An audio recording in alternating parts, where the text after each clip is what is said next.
이란 전쟁이 나흘째 이어지면서 전쟁의 성격은 전통적인 공중전에서 새로운 국면으로 진입하고 있습니다. 이번 전쟁에서 핵심 전력 중 하나는 바로 드론, 특히 저가형 드론 전술입니다. 이란은 샤헤드 136 같은 저가 자폭 드론을 대량으로 활용하면서 미국 및 이스라엘의 방어 체계를 겨냥하고 있습니다. 이 드론은 개당 가격이 약 2만 달러에서 5만 달러 수준으로 매우 저렴합니다. 반면 미국과 동맹국이 사용하는 고가 요격 미사일은 한 발당 수십만 달러에 달합니다. 이렇게 비용이 극단적으로 다른 상황에서는 단순히 전투가 아니라 자원 소모전으로 이어질 가능성이 큽니다. 즉, 이란은 값싼 드론으로 미국의 고가 방어 자원을 소모시키는 전략을 쓰고 있습니다. 이런 전략은 과거 우크라이나 전투에서 효과가 입증됐고, 이제 중동에서도 반복되고 있습니다. 이번 전쟁이 단기간에 끝나지 않을 것으로 보이는 더 큰 이유는 지정학적 구조입니다. 미국과 이스라엘은 러시아, 중국, 북한과 같은 국가들이 국제 질서에 도전해온 가운데 중동에서 대규모 충돌을 장기화시키는 부담을 안고 있습니다. 특히 중국과 러시아는 경제 및 군사적 교류를 통해 이란과 오랜 관계를 유지해왔습니다. 이런 관계는 전쟁이 장기화될 때 이란에 대한 간접적 지원으로 이어질 가능성을 배제할 수 없습니다. 미국 내에서도 이 전쟁에 대한 지지가 높은 편은 아닙니다. 여러 여론조사에서 공화당 지지층에서도 장기전 반대 여론이 과반을 넘는 상황이라는 분석이 나옵니다. 이는 과거 여러 전쟁 사례에서 나타났던 민심 이탈이 장기전의 가장 큰 리스크였다는 점과 연결됩니다. 또 미국 국방부는 이번 작전이 무기 고갈, 우려와 방어 미사일 재고 부족 문제에 직면할 수 있음을 인정한 바 있습니다. 방공 미사일과 같은 전통적 방어 자원은 빠르게 소모되기 때문입니다. 여기에 이란의 드론 저장고 공개 영상과 같이 대량 비축이 확인되면서 이란이 얼마든지 저가형 드론을 계속 투입할 수 있다는 메시지를 국제사회에 던지고 있습니다. 이는 전쟁을 장기간 소모전으로 이끌 가능성을 보여주는 중요한 신호입니다. 그렇다면 전쟁이 장기화되었을 때 세계 경제와 한국 경제는 어떤 영향을 받을까요? 첫 번째 변수는 국제 유가 시장입니다. 호르무즈 해협을 통한 석유 수송이 불안정해지면서 유가가 급등하는 흐름이 나타나고 이는 전 세계 인플레이션 압력을 높이고 있습니다. 한국은 에너지 수입 의존도가 매우 높은 국가입니다. 중동산 원유 비중이 상당한 만큼 유가 상승은 곧바로 수입 물가 상승, 에너지 비용 부담 증가로 이어집니다. 특히 반도체 산업 등 에너지 집약적 산업에 대한 비용 부담은 수출 경쟁력에 압박을 줄 수 있습니다. 이런 구조적 요소는 전쟁 발발 직후뿐 아니라 전쟁이 장기화될수록 더 큰 경제적 리스크로 작용합니다. 또 다른 문제는 환율 변동성입니다. 불확실성이 커지면 안전자산 선호가 강해지며 달러 강세가 나타날 수 있고 원달러 환율은 상승 압력을 받게 됩니다. 이는 해외 매출 비중이 큰 한국 기업에는 단기적 이익 요인처럼 보일 수 있지만 수입 물가 상승과 금융시장 불안처럼 장기적 리스크를 키울 수 있습니다.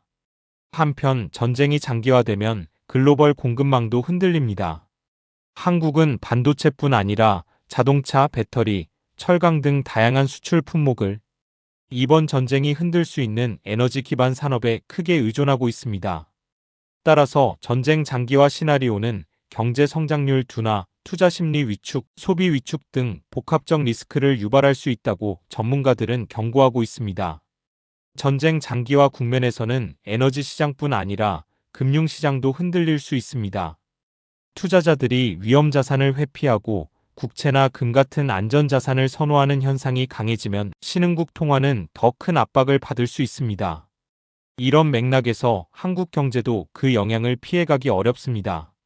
그렇다면 마지막으로 전쟁이 언제 종결될지에 대한 가능성입니다. 전문가들은 두 가지 시나리오를 염두에 두고 있습니다.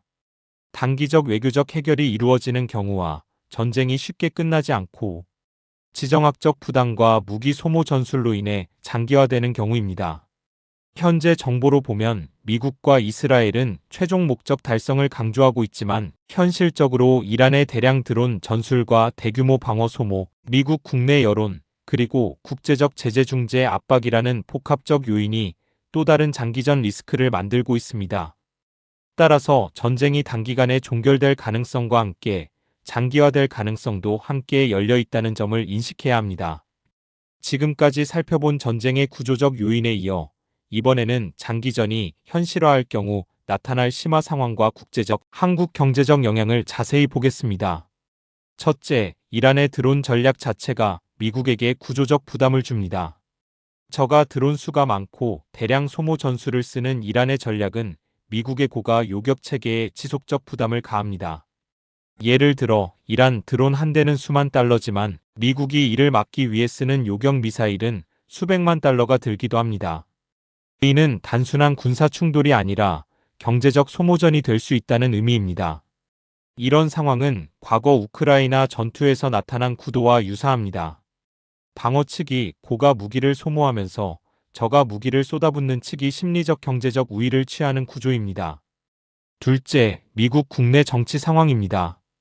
미국 내 여론조사에서도 장기전 반대가 상당히 높고 정치적 부담이 커지고 있습니다.